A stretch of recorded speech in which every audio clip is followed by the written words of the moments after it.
Maddie, facing financial struggles, agrees to go out with Percy, a shy teen, before he heads to college. What starts as a simple deal soon takes unexpected turns, leading to comedic and heartfelt moments. But as real emotions surface, will Maddie stick to the plan or follow her heart? Let's find out. The movie begins with Maddie, who is shocked when she sees a municipal worker towing her car due to violations. She pleads with him, asking him not to mix personal matters with work. He questions her, wondering why she left him without a word. She quickly makes up an excuse, claiming that a sudden job offer forced her to leave. He believes her and is about to let her keep the car, but just then, a man steps out of the house and calls Maddie's name. The municipal worker, feeling betrayed, gets upset, changes his mind, and tows the car away. Maddie heads to work and, on the way, spots her car parked on the street. Seeing an opportunity, she attempts to take it back, but her ex catches her in the act. He stops her, takes the car, and warns her to stay away. Frustrated, she goes to the police station with her lawyer to report him for taking the vehicle illegally. However, she loses her temper while arguing with the officer, leading them to revoke her driver's license. Her lawyer reassures her that he'll help get it reinstated, but advises her to stay calm.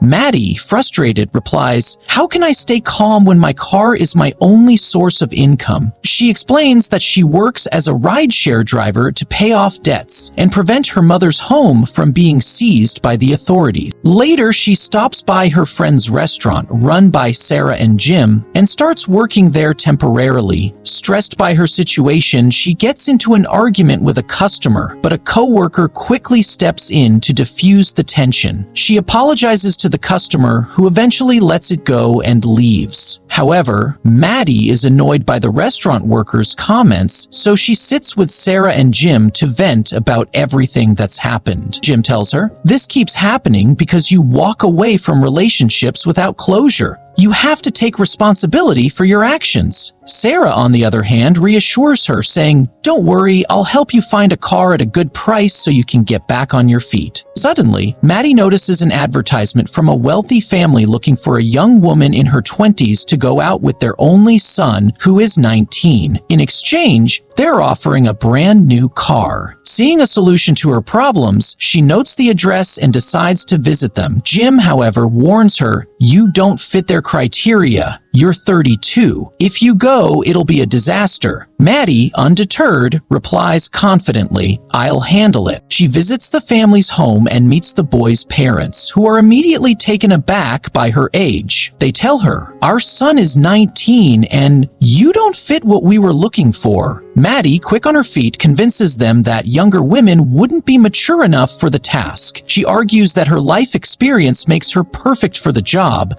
She knows how to connect with people and help their son come out of his shell.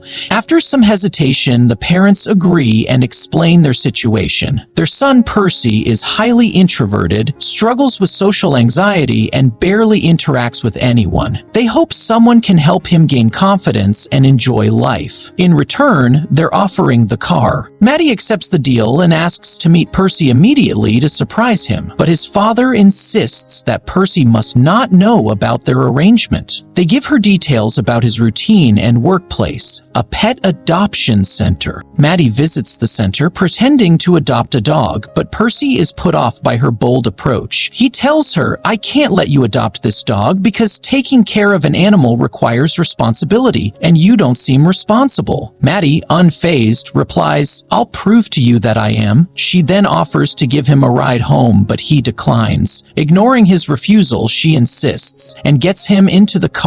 As they drive, she tries to keep him distracted, worried that he'll notice her car is old and cluttered with work equipment. Percy, suspicious, pulls out his phone to text his father. Realizing this, Maddie quickly takes the phone from him. Feeling uneasy, Percy grabs a can of pepper spray from his bag and sprays it in her eyes. Maddie immediately stops the car, steps out, and, while wiping her eyes, shouts, "I wasn't trying to do anything shady. Why would you even think that? I told you all about myself." Feeling guilty about his actions, Percy regrets what he did. He takes a water hose, sprays her eyes to help, and apologizes. To make it up to her, he invites her to go out with him. The story continues with Madeley agreeing to go on a date with Percy at night. After that, she goes to the restaurant and meets Sarah and Jim, telling them everything that happened. She expresses her confusion about how Percy will enter university because she finds him socially awkward and unusual. Suddenly, their close friend, Madeline, and Sarah pass by and greet her, but she doesn't pay attention. Jim tells them that Madeline married a wealthy older man and became financially secure, cutting off all ties with people. He jokingly suggests that Madeline do the same, but she refuses, saying she would rather remain single and independent than marry someone just for money.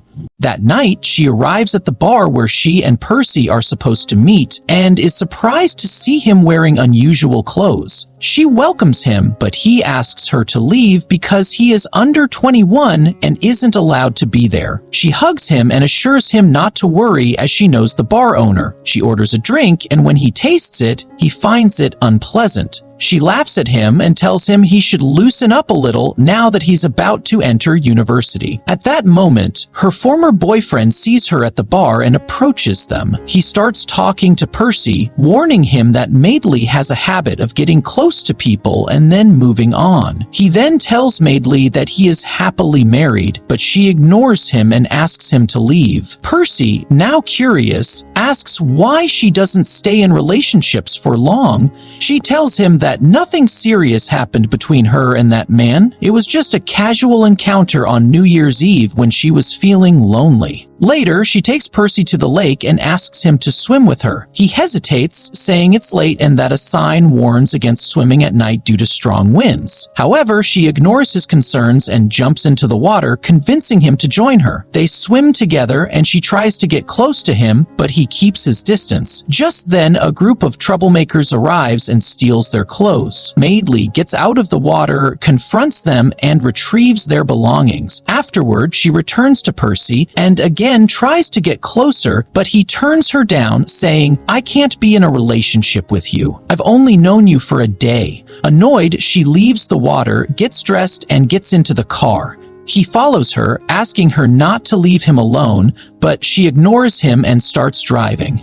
Suddenly, she hears police sirens and panics, fearing they might check her license. She quickly drives home, taking Percy with her. When they arrive, Percy apologizes for his harsh words and she forgives him. She then notices him scratching his back and brings him some medicine, asking about his skin condition. He explains that it happens when he gets nervous. She then asks why he struggles with confidence and often isolates himself. He tells her that as a child, he was afraid to sleep alone and used to stay with his parents. When this became known at school, his classmates teased him, making him withdraw from social life. She reassures him, telling him that embarrassing experiences are a part of growing up and that he shouldn't let them define him. He thanks her and asks if she will spend the next day with him. The next day, they visit the arcade and bond over childhood memories. As they leave, he expresses his hope that she will accompany him to his graduation party. She says she hopes so, but admits she dislikes graduation ceremonies because she missed hers due to her mother's illness. That evening, Percy and Madeley get ready for a dinner date. Percy asks, "How will we meet when I go to university?" She replies that since she doesn't have a car, she won't be able to visit often. He suggests alternative transportation, but she changes the subject, mentioning his piano skills. Since there's a piano at the restaurant, she asks him to play for her. He agrees and impresses everyone with his performance. Afterward, one of his classmates approaches them and talks to Percy. Madeley becomes uneasy seeing Percy interact with another girl. Percy introduces her as a friend, but the girl questions why he is dating someone older. Irritated, Madeley asks her to leave. Percy apologizes and asks Madeley about their relationship, wanting to know where it's headed. She dismisses the question and tells him to enjoy the present. Upset, he storms out of the restaurant. She follows him to the house where the graduation party is happening. Inside, students start making jokes about Madeley being with a younger guy and take pictures of her. She confronts them, demanding to know where Percy is. They tell her he's upstairs. When she finds him, she realizes he has been influenced by his peers tears and is behaving recklessly. At that moment, the student's parents arrive after seeing the online footage of the argument. Frustrated, Madeley tells them they should be more involved in their children's lives and be mindful of their actions. The next morning, Percy wakes up in a car and notices his mother isn't there. He thanks Madeley for staying with him. He then invites her to meet his family and she agrees. The next day, Percy tells his family that he plans to learn how to drive. He also shares that he won't be attending university immediately and asks them to respect his decision. He mentions that he wants to gift Madeley a new car. However, when he gets into the vehicle, he overhears his father asking Madeley to convince Percy to enroll in college, fearing he might regret missing the opportunity. Feeling betrayed, Percy decides to retaliate.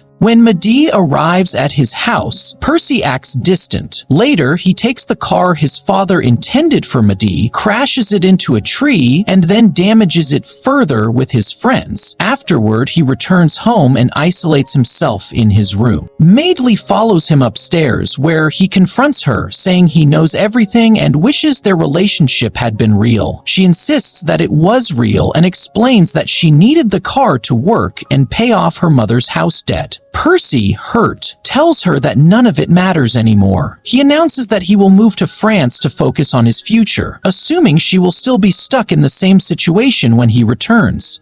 He then shuts the door on her. Heartbroken, Madeley struggles emotionally. Around the same time, her former boyfriend, who works at the municipality, returns her car to her. She resumes working and eventually saves enough money to settle her mother's house debt. Meanwhile, Percy clashes with his family, demanding more control over his life. He tells them he will manage his own decisions and personal matters. His parents apologize, admitting they were only concerned about his well-being. The next day, Madeley visits the animal shelter to apologize to Percy, but he refuses to listen and walks away. She follows him and gets into his car, repeatedly asking for forgiveness. He remains silent and keeps driving. Suddenly, they get into an accident and fall into the sea. Madeley nearly drowns, but Percy rescues her. He then tells her that he forgives her. In the end, they confess their feelings for each other and decide to travel together to France, embarking on a new journey. Their lives take a positive turn as their love grows, marking the conclusion of the movie. Thanks for watching this recap. If you enjoyed it, don't forget to comment below and let me know which movie or series you'd like me to cover next.